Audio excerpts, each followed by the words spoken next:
What we have here are two very fine examples of the weapons that were borne by Highland warriors, such as Lord Mungo Murray. Very distinctive, again, in their style and their use, the basket-hilted sword and the dirk. Now, basket-hilted swords are designed in a way to be used in one hand. The basket itself protects the hand as it goes in. You can see the remains of leather here. It would often have beautifully decorated, usually red silk or satin. It protects the hand, and a fearsome blade which could be used to terrible effect.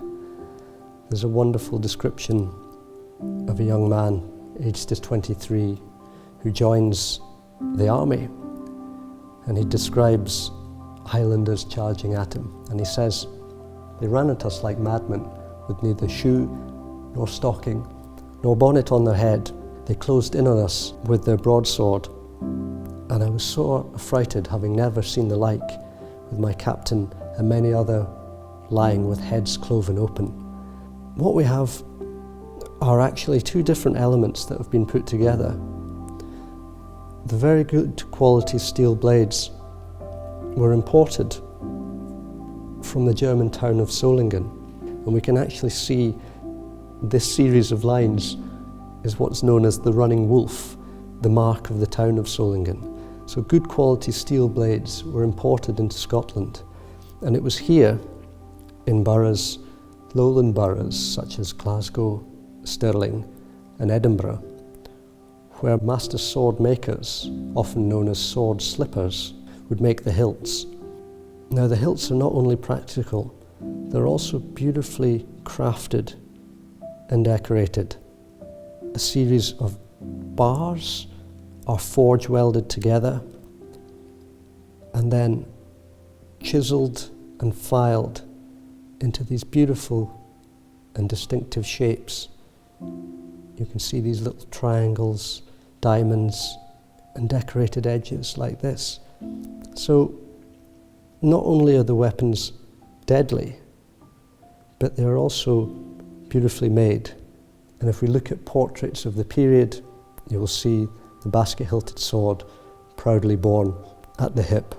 There are also various depictions of them in use. Basket-hilted sword would be used in conjunction with the dirk and with the targe, which we'll speak about after. The dirk, a fearsome weapon, very long blade. This example has a thick back edge, a sharp edge to the blade here, and what's called a recurve blade.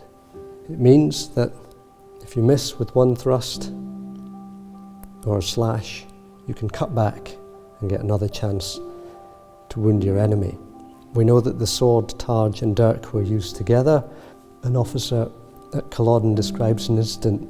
He says, in the midst of battle, where there was no room to swing a sword or lunge with a bayonet, the clansmen thrust with their dirks in their left hands. So an absolutely fearsome weapon, the hilts of which are very distinctive. Many are made from carved wood, but this very fine example is made of brass. There are various different decorative elements, but the shape to look out for in a dirk are these haunches, a flat top, often decorated, and we can see where the blade is attached to the hilt through a thin section of blade called the tang, which ends up here, a little section screwed on and then hammered to hold it all in. So the dirk itself, in conjunction with the sword and targe, absolutely fearsome weapon, and used in the right hands, absolutely deadly.